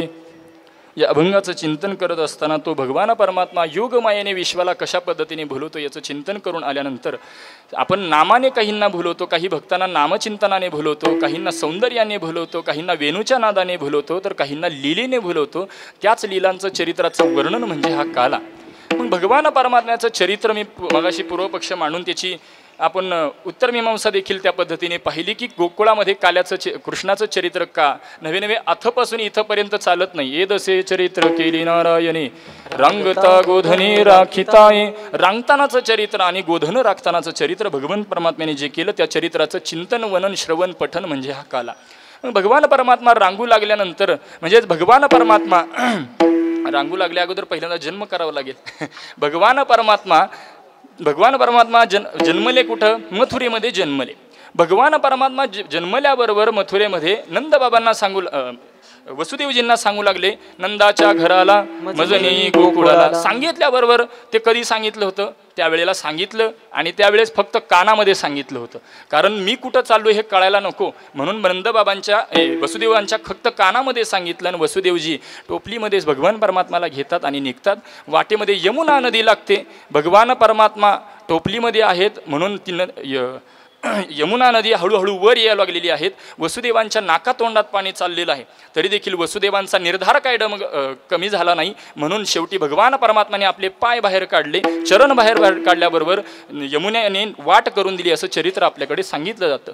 का वाट करून दिली याचे चरित्र पाहायला झालं, जीवनामध्ये किती जरी संकट आली, फक्त भगवंताच्या चरणाचं जरी स्मरण केलं तरी ते संकट दूर होतात, म्हणून चरण बाहेर काढले होते. म्हणून एक लक्षण आपल्याला ते करता येईल. नवे नवे भगवान परमात्म्याने चरण बाहेर काढले याचं कारण यमुनेला सांगायचं आहे त्या भगवंताला की मी वरून दिसायला तसं पाहायला गेलं यमुनेचं पाणी काळं आहे आणि तिची वाळू जी आहे ती पांढरी आहे. यमुनेला त्यातून सांगायचं मी बाहेरून जरी बाहेर काळी असेल तरी माझं अंतःकरण हे स्फटिकासारखं शुद्ध आहे आणि तो अंतरीची गोडी घेतो. आणि हे भगवान परमात्मा जर येत असेल तर आपलं अंतःकरण उघडं केलं पाहिजे त्याच्यासमोर, हे तुम्हा मला कळण्याकरता यमुनेने वाट करून दिली असं चरित्र आपल्याकडे सांगितलं जातं.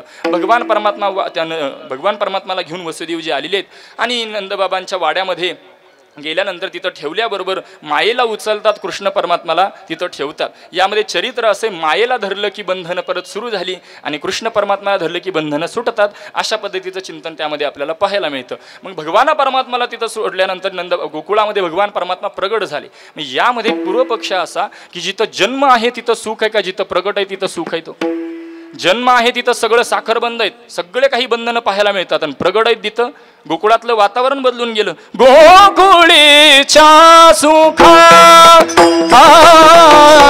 गोकुळीच्या सुखा, गोकुळीच्या सुखा, गोकुळीच्या सुखा, गोकुळीच्या सुखा, गोकुळीच्या सुखा, गोकुळीच्या सुखा,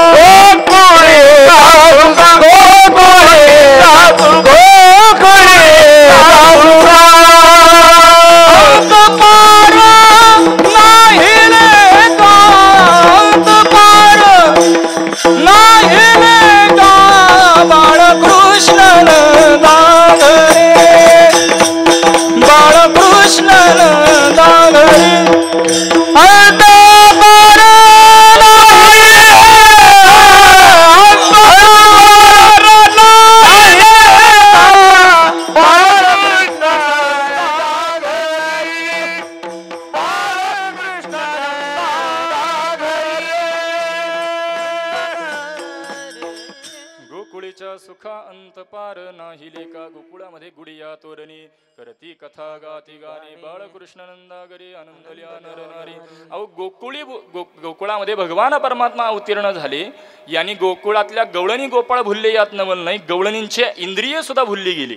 याबाबत चरित्र असं सांगितलं जातं, भगवान परमात्मा गोकुळात अवतीर्ण झाले म्हणून एका गवळणीचे कान म्हणू लागले आम्ही किती भाग्यवान आहोत, भगवान परमात्मा अवतीर्ण झाले ही बातमी पहिल्यांदा स्वीकारायचं सामर्थ्य आमच्याकडे आहे, म्हणून आम्ही सगळ्यात भाग्यवान आहेत. हे कोण बोलू लागलं?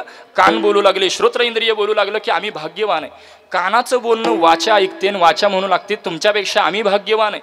तो अवतीर्ण झाला म्हणून त्याचं गुणगान करण्याचं सामर्थ्य आमच्याकडे आहे, म्हणून तुमच्यापेक्षा देखील सुद्धा सामर्थ्यवान कोण असेल तर आम्ही सामर्थ्यवान आहे. म्हटल्यानंतर वाचेचं बोलणं नेत्र इंद्रिय ऐकतात, डोळा ऐकतं. डोळा म्हणू लागतं तुम्ही कसं काय भाग्यवान, तुमच्यापेक्षा आम्ही भाग्यवान आहोत, कारण भगवंताला जर त्या पाहायचं झालं तर आमच्याशिवाय पाहता येत नाही, म्हणून तुमच्यापेक्षा आम्ही भाग्यवान आहोत. डोळ्याचं बोलणं हात ऐकतात आणि हात म्हणू लागतात तुमच्यापेक्षा आम्ही आहोत भाग्यवान, कारण तसं पाहायला गेलं आता भाग्यवंतासमोर भाग्यवान सांगणं जरा कठीणच चाललंय.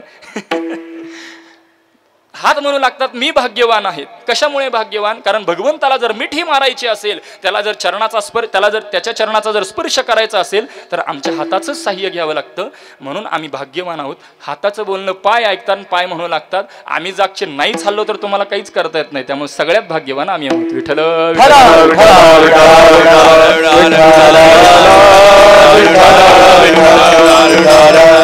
अशा पद्धतीने गवळणीतलं तिथलं वातावरण सगळं बदलून गेलं. मग भगवान परमात्मा आता हळूहळू मोठं करावं लागेल. रांगत रांगत भगवान परमात्मा रांगू लागलेले. रांगत रंगणी चोरीत दोन्ही धावणी धरती गवळणी बांधती चरणी देती गाराणी. अशा पद्धतीने भगवान परमात्मा कशा पद्धतीने रांगू लागले. तळवे तळ हात टेकी तळवे तळ हात टेकी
तळवे तळ हात टेकीत डाव्या गुडघ्याने रांगत.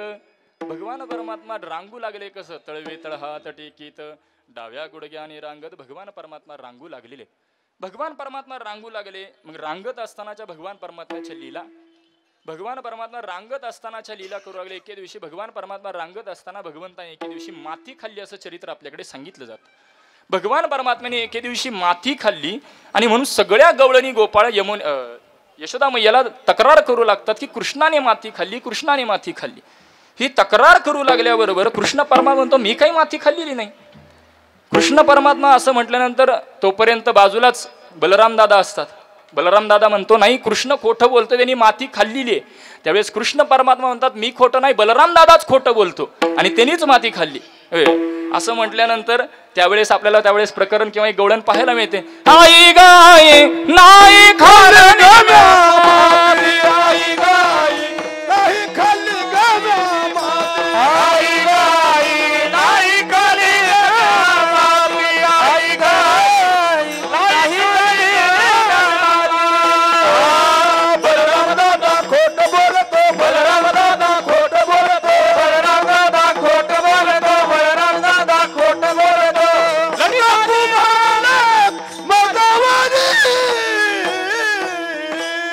आई गाय नाही खाल्ली गव्यामाती, आई गाय नाही खाल्ली गव्यामाती, आई गाय नाही खाल्ली गव्यामाती, आई गाय नाही खाल्ली गव्यामाती.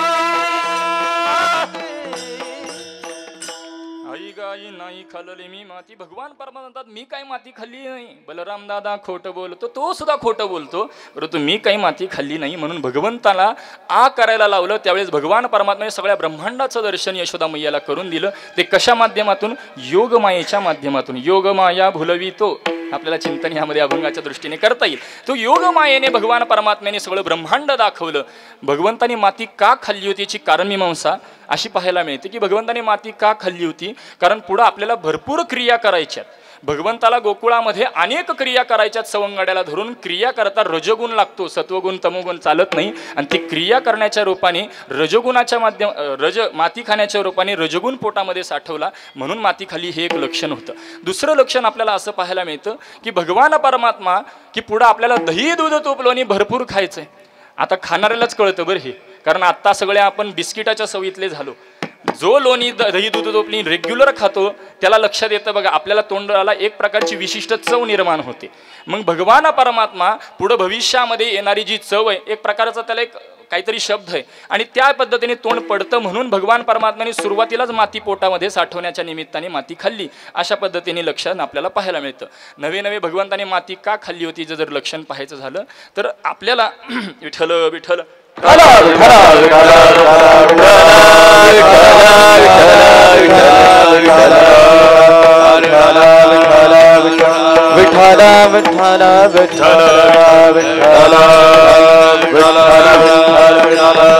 कुंडली कवरदा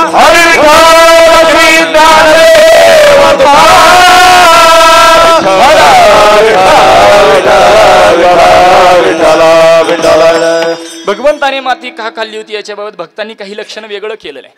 भगवान परमात्मा विचार करतात पुढं आपल्याला सगळ्या गोपाळांना गवळणींना धरून भरपूर लीला करायच्या. मग लीला करत असताना एखाद्या गोपाळ्याकडून एखाद्या गोपाळाकडून गवळणीकडून जर काही जर चूक झाली माझ्याबद्दल, एक लीला करत असताना समजा एखाद्या गोपाळाकडून मला जर लात लागली तर मी भगवान परमात्मा आहे हे मला सहन होणार नाही लात लागलेलं, आणि मला राग येईल. आणि राग जर आला तर लीलेमध्ये काही मजा राहत नाही. लीला करायची असेल तर त्यामध्ये राग नकोय, राग नसला पाहिजे लीला करत असताना. मग मातीच्या रूपाने पृथ्वीला म्हणतात क्षमा, माती खाण्याच्या रूपाने भगवंताने क्षमा पोटात साठवली म्हणून माती खाल्ली होती. विठ्ठल विठ्ठल.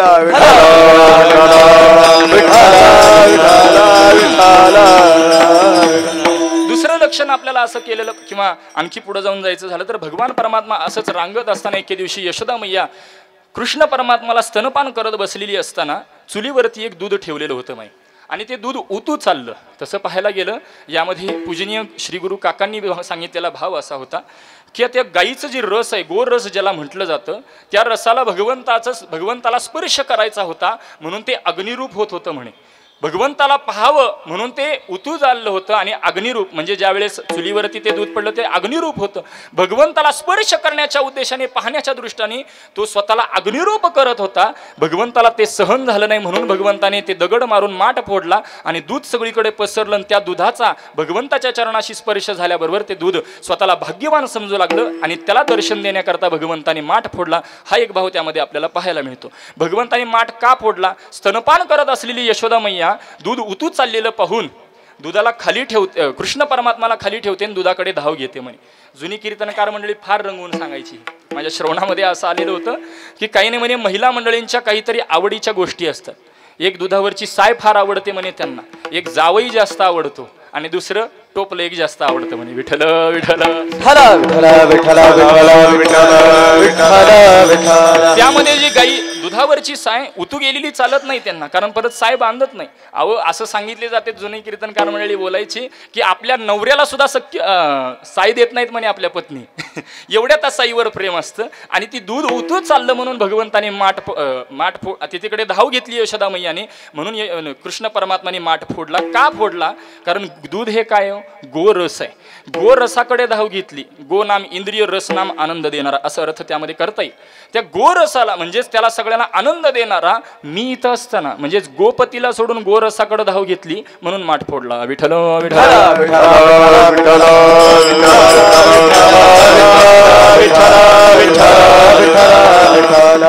भगवान परमात्माच्या आता रांगतानाच्या क्रियावास झाल्या. भगवान परमात्मा हळूहळू मोठे होऊ लागले. मोठे होऊ लागल्यानंतर भगवंताने सवंगडी गोळा केले आणि सगळ्यांना सांगितलं जे माझ्या मागे येतील सगळ्यांकडे सवंगड्यांकडे पाहिलं. सगळे पैलवान दिसले.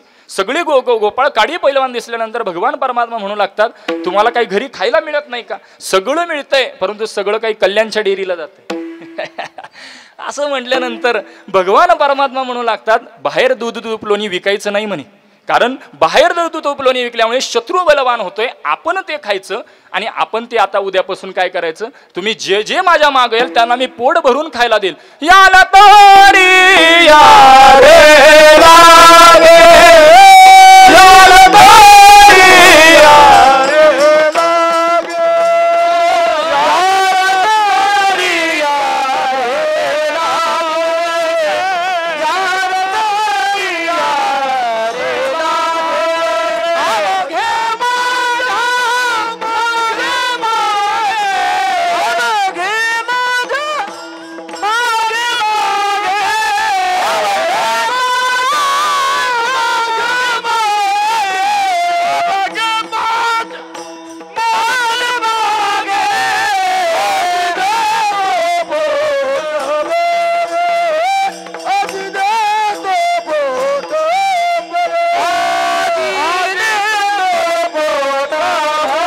याला तरी या रे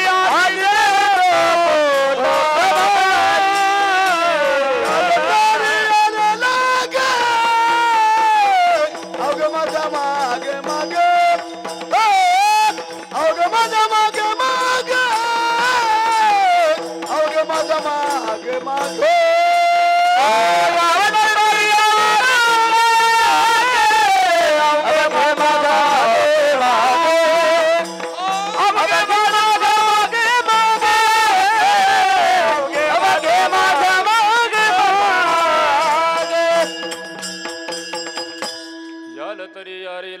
अवघे माझ्या मागे मागे अजी देतो पोट भरी पुरे म्हणाल तो वरी. पुरे म्हणूच तर भगवान परमात्मा देतो. हे शब्द त्यावेळेला दिले.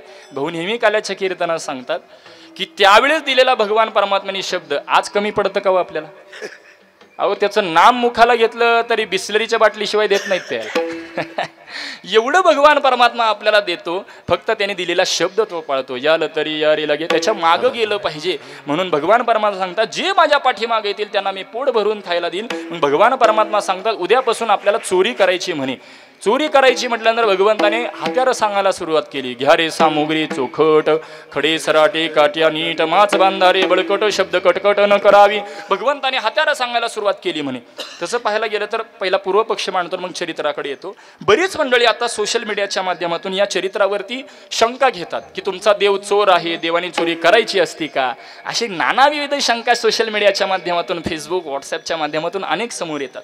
तसं पाहायला गेलं त्याच्या सत्तेशिवाय काही चालत नाही. वृक्षाचेही पान हले ज्याची किंवा तुझी या सत्तेने वेदासी. सगळ्या ब्रह्मांडावरती सत्ता त्याची आहे.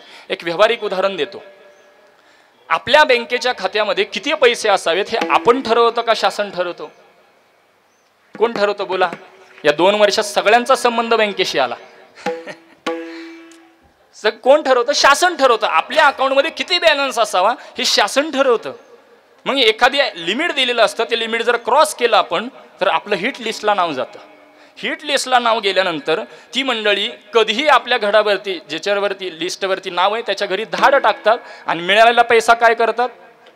आपापसात वाटून घेतात, जप्त करतात. त्याला जप्त असं म्हटलं जातं. म्हणजे ती मंडळी काय करतात? तिथं गेल्यानंतर जप्ती करतात आणि तो पैसा जप्त केला जातो. का? तर सगळीकडे सत्ता त्यांची, त्यामुळे त्यांना नैतिक अधिकार सरकारने शासनाने त्यांना तो अधिकार दिलेला आहे, कारण सत्ता त्यांची आहे. तद्वत त्यामध्ये गोकुळावरती सत्ता कोणाची होती? नंदबाबांची सत्ता होती. नंदबाबांच्या पश्चात ती सत्ता कोणाकडे? कृष्ण परमात्म्याकडे सत्ता. नाहीतरी सगळी सत्ता त्याचीच आहे. आणि त्याची सत्ता असल्या कारणाने सुरुवातीला एक सामोपचाराने सांगून पाहिलं की दही दूध तोपलोनी बाहेर विकू नका, आणि म्हणून बाहेर विकू नका असं सांगितलं. परंतु कोणीही ऐकलं नाही, कारण संघटनेचे सभासद लहान, सगळे काही नवीन वर्ग, कोणीही ऐकलं नाही. म्हणून सगळी मंडळी न ऐकता तसंच चालू ठेवण्याने भगवान परमात्म्याने दंड स्वीकारला आणि घरी जाऊन ते दही दूध तुपलोनी काढून घेतलं. याला चोरी असं नाव आलं. ज्या पद्धतीने इन्कम टॅक्स ऑफिस गेल्यानंतर पैसा जप्त करतात, त्याच पद्धतीने भगवंताने सत्ता असल्या कारणाने भगवंताने दही दूध तुपलोनी काढून घेतलं. याला सत्ता भगवान परमात्मा चोरी असं नाव आलं. ती भगवंताची एक लीला होती. तसं पाहायला गेलं तर, खरं पाहायला गेलं तर आपणच चोर आहोत आणि म्हणतो भगवंताला चोर. सध्याच्या या कोरोनाच्या काळामध्ये किती मंडळींना ऑक्सिजनची जाणीव झाली? ज्यांची ऑक्सिजन लेवल कमी झाली, ऑक्सिजनचा सिलेंडर किती रुपयाला मिळत होता हे मला सांगायची गरज नाही. परंतु आतापर्यंत भगवंताने कधी मागितले का ऑक्सिजनचे पैसे? मागितले कधी भगवंताने पैसे? कधीही ऑक्सिजनचे पैसे मागितले नाहीत. या कोरोनाच्या काळामध्ये एक सिलेंडर किती रुपयाला एकेकाने विकत घेतला तो भाग निराळा आहे. भगवंताने कधीही मागितले नाहीत. बरं, मागितले नाहीत म्हणून कधी आपण त्याला विचारून ऑक्सिजन घेतला का? आपणच चोर आहो आणि म्हणतो भगवंताला चोर. विठ्ठल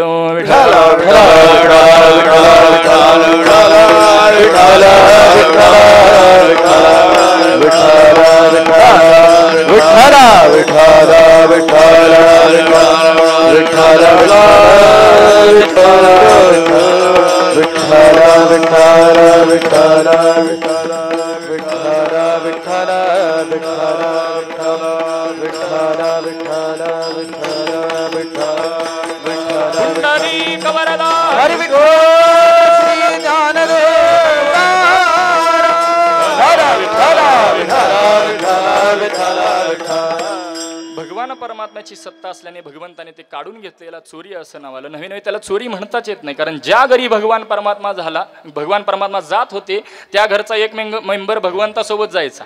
मग ती चोरी असेल का? त्यामुळे भगवान परमात्मा काही चोरी नाही, फक्त त्या लिलेला चोरी असं नाव आलं. भगवान परमात्माने सांगितलं उद्यापासून चोरी करायचंय म्हटल्यानंतर आपल्याला हत्यारं सांगितली, खडे, सराटे, काठ्या, अशा पद्धतीने सगळी माती सांगितली, वस्त्रगाळ केलेली माती, हत्यारं सांगू लागल्यानंतर गोपाळ म्हणू लागले. भाऊ नेहमी सांगतात चोरी करायची म्हटल्यानंतर AK-56 रायफल पाहिजे, पिस्तूल पाहिजे, ह्या सगळे हत्यारं सोडून तुम्ही अशी हत्यारं का सांगू लागलात? असं भगवान परमात्मा बोलू लागल्यानंतर भगवान परमात्मा म्हणतात आपल्याला चोरी कशाची करायची? चैतन्य चोरीले माझे चैतन्य किंवा हरिने माझे हरिले चित्त भारवित्त विसरले. अशा पद्धतीने आपल्याला चित्ताची चोरी करायची. ते चित्त कसं आहे? मृदू सवाय नवनीत तैसे सज्जनाचे चित्त. आता लोणी पटवून सांगावं लागतं. जे आतूनही मवळे बाहेरूनही मवळे त्याला लोणी असं म्हटलं जातं. असं चित्त भगवंताला चोरायचं होतं म्हणून भगवान परमात्म्याने सांगायला सुरुवात केली. लगेच दुसऱ्या दिवसापासून चोरी कर्म सुरू केलं. घरामध्ये जावं. भगवान परमात्मा सांगतात याचा उपयोग प्रॅक्टिकल करून पाहूया म्हणे. म्हणून भगवान परमात्मा सगळ्या गोपाळांसह गेलेले आणि गेल्याबरोबर हातामधील जे काही खडे होते ते सगळीकडे टाकले. का? तर एखाद्या माठातून जर बद्ध असा आवाज आला तर त्यामध्ये मटेरियल भरपूर आहे हे ओळखावं, आणि खट्टा असा आवाज आला तर त्यामध्ये काहीच नाही. भगवान परमात्मा असे अनेक खडे टाकून पाहतो. आपल्याला कळले पाहिजेत खडे फक्त. विठ्ठल विठ्ठल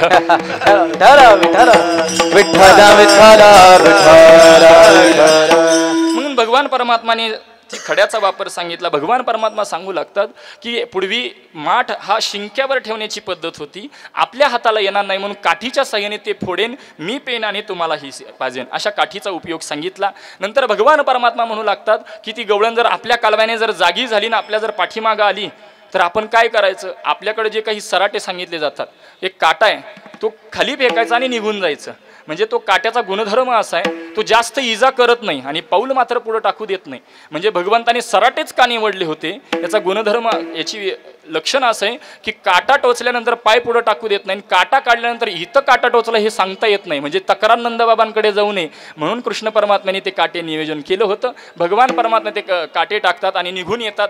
मग काही एक गोपाळ म्हणतात ती गवळण तरी जर म्हणजे ती जर जास्त शिकलेली असली तर, एक गोपाळ शंका विचारतो, ती गवळण जर जास्त शिकलेली असली तर, जास्त शिकलेली म्हणजे घरातच चप्पल घालून फिरणारी. आता हा प्रवाह पाहायला मिळतो, घरामध्ये चप्पल, स्वयंपाकघरात घालायची चप्पल वेगळी, हॉलमधली वेगळी, जाऊ दे विस्तार करत नाही. भगवान परमात्मा म्हणतात ती जर चप्पल घालून आली तर आपल्याकडे वस्त्रगाळ केलेली माती ती डोळ्यामध्ये फेकायची आणि निघून यायची, अशा गुणधर्म सांगितला.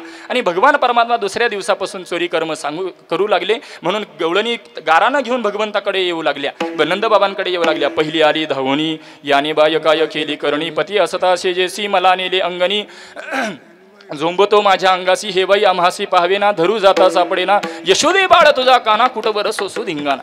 भगवान परमात्माच्या अशा खोड्या वाढू लागल्याबरोबर कृष्ण तसं पाहायला गेलं यामध्ये एक लक्षण असं की या गवळणी तक्रार करायला येतच नव्हत्या म्हणे नंदबाबांच्या वाड्यावर. कृष्णाला सांगायला यायच्या की तू आणखी आमच्या घरी आलेला नाही, म्हणून हात दाखवून त्याला आपलं मुख दाखवावं की तू आणखी आमच्या घरी आला नाही, कधी येणार ही विचारणा करण्याकरता तक्रारीचं निमित्त करून यायच्या. विठ्ठल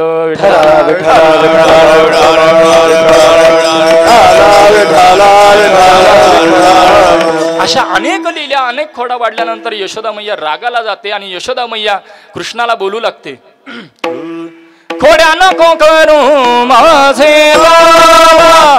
परमात्माला सांगू लागतात, खोड्या नको करू माझे बाबा. भगवान परमात्मा ऐकेनात म्हणून शेवटी यशोदा मैया काय करते, गणपतीचं व्रत करते. भगवान परमात्मा महिनाभर काही खोडी करत नाहीत.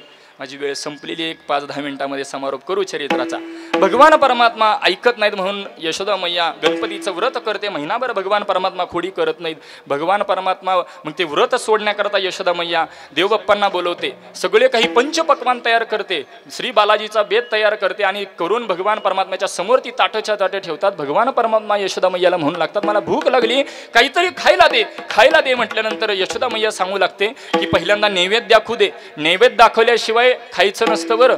असं सांगितल्याबरोबर देवबाप्पा यशोदा मैयाला सांगतात, जरा समयी लावा, नैवेद्य दाखवा आणि मग कृष्णाला खायला द्या. म्हणून यशोदा मैया कृष्णाला म्हणू लागते की मी घरी जाते, समयी आणते, विस्तू आणते, समयी लावते, मग तुला मी नैवेद्य दाखवून खायला देते. कृष्ण परमा म्हणतात, आई आता तू फक्त घरी जा, नाही तू खाऊ नको, नाही तर देवबाप्पा कान कापित असतो बरं. कृष्ण परमा म्हणतात, आता कोण कोणाचं कान कापतं ते माझी मी बघतो, तू जा फक्त म्हणे घरी. कृष्ण परमात्मा तिथून निघून, यशोदा मैया निघून गेल्याबरोबर भगवान परमात्मा गणपती बाप्पांना बोलू लागले, बाप्पा मी लाडू खाऊ का. असं म्हटल्यानंतर गणपती बाप्पा म्हणू लागतात, देवा माझ्यावर सगळा अधिकार तुमचाच आहे, सगळीजण माझ्या समोर आणून ठेवतात आणि काय म्हणतात, श्रीकृष्णार्पणमस्तु हे म्हणतात, त्यामुळे सगळा काही अधिकार तुमचाच आहे, तुम्हीच खा. म्हणून भगवंतानी एक एक लाडू नाही उचलला, अख्खी ताटं उचलली आपल्या घशामध्ये सोडून दिली. भगवान परमात्मानी साक्षीदार नको म्हणून गणपती बाप्पा ही उचलले आणि दिले सोडून. मग भगवान परमात्मा यशोदा मैया घरून आल्याबरोबर पाहते तर काय सगळं मंदिर सामसूम झालेलं आहे. इकडं पाहते म्हणून कृष्ण परमात्माला बोलू लागते, अरे काय झालं, कुठे गेले देव गणपती बाप्पा, कुठे गेले देव. देवासीच पुसे देव काय झाला, हसू आले बोला. देवालाच म्हणू लागते देव काय झाला. मग भगवान परमात्मा सांगतात, एक मोठ्या पोटावाला बाबा आलता उंदरावर बसून, त्यांनी सगळं काही खाल्लं, मला काही दिलंच नाही म्हणे. मग भगवान परमात्माला म्हणू लागतात, हात उगारतात यशोदा मैया कृष्ण परमात्मावर. त्यावेळेस कृष्ण परमात्मा आपलं मुख उघडून भगवान यशोदा मैयाला सगळ्या ब्रह्मांडाचं परत दर्शन करून देतात. अशा पद्धतीचं चिंतन, अशा पद्धतीच्या लीला भगवान परमात्म्याने केल्या. नवे अनेक लीला झाल्यानंतर सगळ्या लीला आल्या आणि त्या पद्धतीने भगवान परमात्मा काही ऐकेनात म्हणून एके दिवशी यशोदा मैयाकडे येऊन काही गवळणी तक्रार करू लागल्या की म्हणू लागतात त्या, यशोदे कृष्णाला सांगावे, गोकुळे राहावे गाजावे. यशोदे कृष्णाला सांगावे, गोकुळे राहावे गाजावे. गोकुळे राहावे गाजावे, गोकुळे राहावे गाजावे. गोकुळीत राहावे गाजावे,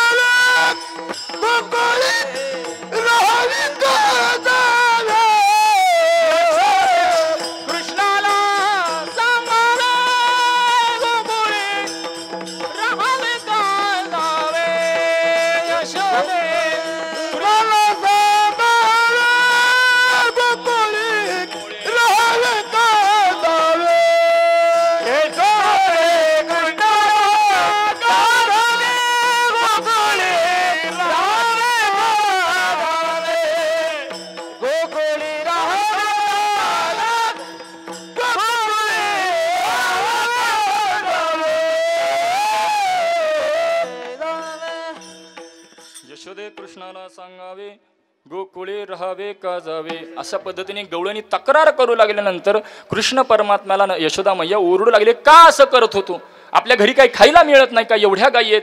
भगवान परमात्म्याचं असं चिंतन सांगितलं जातं, 9 लक्ष गायी असं होत्या म्हणे भगवंताकडे, परंतु त्या 9 लक्ष गायींचं दूध काढून 10,000 गायींना पाजायचे, 10,000 गायींचं दूध काढून 1,000 गायींना पाजायचे, 1,000 गायींचं दूध काढून 100 गायींना पाजायचे, 100 गायीचं दूध काढून 10 गायींना पाजायचे, 10 गायीचं दूध काढून एका गायीला पाहिजे आणि त्या एका गायीचं दूध भगवान परमात्मा प्यायचे. एवढं त्या गायींचं भाग्य. नवे नवे त्या गायी म्हणजे एक प्रकारचे भक्तच आहे आणि त्या भक्ताला प्रत्येकाला ते भक्तिप्रेम द्यावं याकरताच भगवान परमात्मा तिथं अवतीर्ण झाले होते. आपण कारण मीमांसा पाहिली, भक्तीची या चाडे गोकुळासी याला, या न्यायाप्रमाणे तो भक्तिप्रेमाकरता तिथं अवतीर्ण झालेला आहे. मग भगवान परमात्माला ती म्हणू लागते, एवढ्या आपल्याकडे गायी दूध तुपलो आणि सगळं पिकत असताना तू का जाऊन त्यांच्याकडे त्रास देतो. भगवान परमात्मा एवढं जोरात सगळीकडून ओरडून चालू नव्हते. भगवान परमात्मा डोळ्यामध्ये पाणी काढतात. डोळ्यामध्ये पाणी दिसल्याबरोबर यशोदा मैया, कुठली आई आपल्या मुलाच्या डोळ्यात पाणी दिसल्यावर त्याला बोलते हो नाही, कृष्ण परमात्म्याच्या डोळ्यात पाणी दिसल्याबरोबर यशोदा मैया त्या गवळणी गोपाळांना म्हणू लागली, तुमच्याकडे डझनच्या डझन लेकरं, माझ्यासारखं आहे का कुठं. बाळ सगुण गुणाचे ताने, हे बाळ सगुण गुणाचे ताने, हे बाळ सगुण गुणाचे ताने, हे बाळ सगुण गुणाचे ताने, दिसतोय गोजिरवाणे गे बाळ, दिसतोय गोजिरवाणे, बाळ दिसतोय गोजिरवाणे गे बाळ, दिसतोय गोजिरवाणे, बाळ सांगता गाराने गे गोकुळच्या नारी, काय सांगता गाराने गे गोकुळच्या नारी, काय सांगता गाराने गे गोकुळच्या नारी, काय सांगता गाराने गे गोकुळच्या नारी. श्रीरंग माझा वेडा, श्रीरंग माझा वेडा, श्रीरंग माझा वेडा गे, श्रीरंग माझा वेडा, याला नाही दुसरा जोडा गे, याला नाही दुसरा जोडा, याला नाही दुसरा जोडा गे, याला नाही दुसरा जोडा. तुम्ही आधी संगत सोडा गे गोकुळच्या नारे, तुम्ही आधी संगत सोडा गे गोकुळच्या नारे, हो तुम्ही आधी संगत सोडा गे गोकुळच्या नारे, तुम्ही आधी संगत सोडा गे गोकुळच्या नारे. 5 वर्षाचे माझे बाळ, अंगणीच माझ्या खेळे का लटिकाची आळ घेता गे गोकुळच्या नारी. अशा पद्धतीने ज्यावेळेस यशोदा मैया बोलू लागली त्यावेळेस आता हे म्हणतात, आता आम्ही राहून तरी उपयोगाचं नाही, म्हणून एक 5 गवळणींनी ठरवलं की आता आपण काही गोकुळामध्ये राहायचं नाही. आणि म्हणून आपल्या पतिदेवांना सगळं काही घरातलं मटेरियल एका बैलगाडीवर बांधतात आणि त्या गोकुळ सोडून जायला निघून जायला गोकुळाच्या बाहेर जाणार एवढ्यात भगवान परमात्मा त्यांना तहान लावतात. आणि भगवान परमात्मा तहान लावल्याबरोबर त्या गवळणी सांगतात, पाण्याची व्यवस्था करा म्हणून पती खाली उतरतात. 5 गवळी खाली उतरल्याबरोबर ते पाणी आणण्याकरता जातात. तोपर्यंत त्यांची रूप घेऊन भगवान परमात्मा त्या बैलगाडीमध्ये विराजमान होतात आणि बैलगाडी परत गोकुळाच्या दिशेने फिरवतात. गोकुळाच्या दिशेने बैलगाडी फिरवल्याबरोबर कृष्ण परमात्मा माघारी येत असताना त्या गवळणींना मोठी चिंता पडते, आपण तर गोकुळ सोडून निघालो आहे आणि हा परत आपले मालक इकडं कसं काय निघाले. म्हणून मागं इकडे उळवळून पाहतात तर मागं देखील आपले पती दिसतात आणि समोर चालवायला देखील पती. म्हणजे गवळणी झाल्या 5 आणि गोपाळ झाले, गवळी झाले 10. आता काय करावं म्हणून परत ही सगळी मंडळी नंदबाबांच्या वाड्यावर येतात.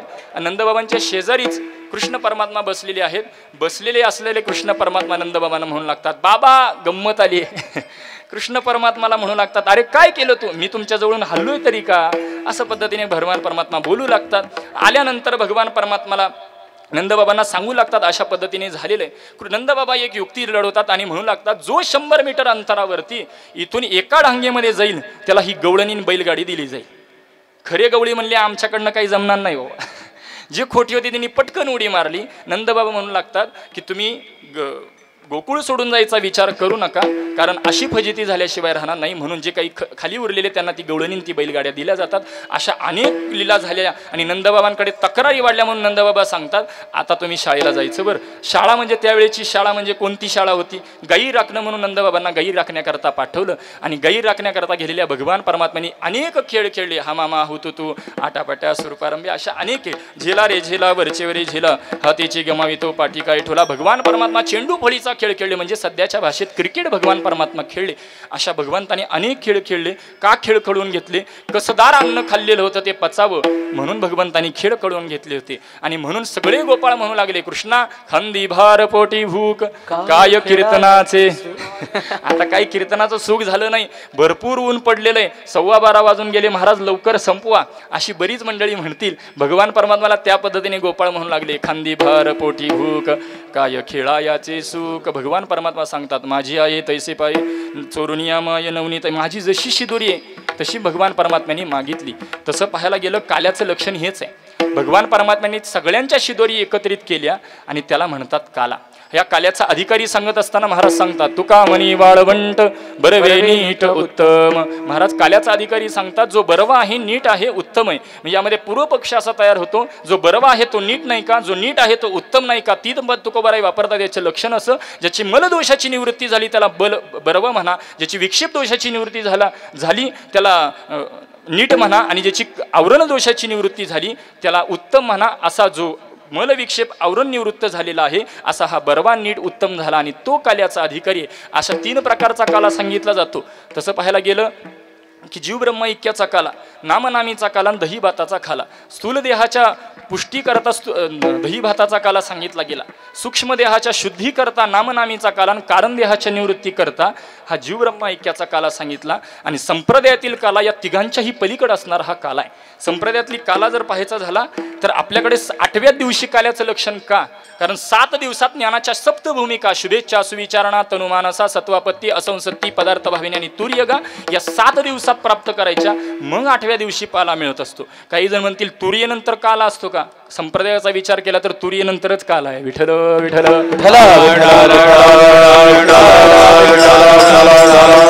आणि याचंच लक्षण म्हणजे अंतिम एक चरित्र सांगतो सेवेला पूर्ण विराम देतो. भगवान परमात्म्याने सांगितलं माझी जशी शिदोरी आहे म्हणून एक गोपाळ घरी गेले आणि घरी गेल्यानंतर उन्हातान्हातून आला म्हणून कृष्ण परमात्माला त्या गोपाळाला त्याची आई ताक प्यायला देते म्हणे. ताक प्यायला दिल्याबरोबर त्याच्या मनामध्ये विचार येतो एवढं गोड लागतं हे जर ताक मी माझ्या देवाला माझ्या भगवंताला माझ्या श्रीकृष्णाला दिलं तर किती गोड वाटेल त्याला. भगवंताला सांगावंही लागलं नाही. भगवान परमात्मा त्याच्या मनामध्ये विचार आल्याबरोबर त्याच्या दिशेने धावत पळत त्याच्याकडे निघतात. हा भक्त हा गोपाळ भगवंताच्याकडे दिशेने पळत निघतात. दोघांची मध्यावर भेट होते. दोघांची मध्यावर भेट झाल्यानंतर तोंडामध्ये ताक भरलेलं आहे त्यामुळे तो ऊ करून भगवंताला सांगू लागतो माझ्या मुखामध्ये ताक आहे, गोड असं ताक आहे, तुम्ही घ्या. भगवंताला सांगावं लागलं नाही. भगवंताने दोन्ही आणि त्याच्या गालावरती मारून ते उष्ट ताक भगवान परमात्मा प्याले. हेच काल्याचं लक्षण आहे.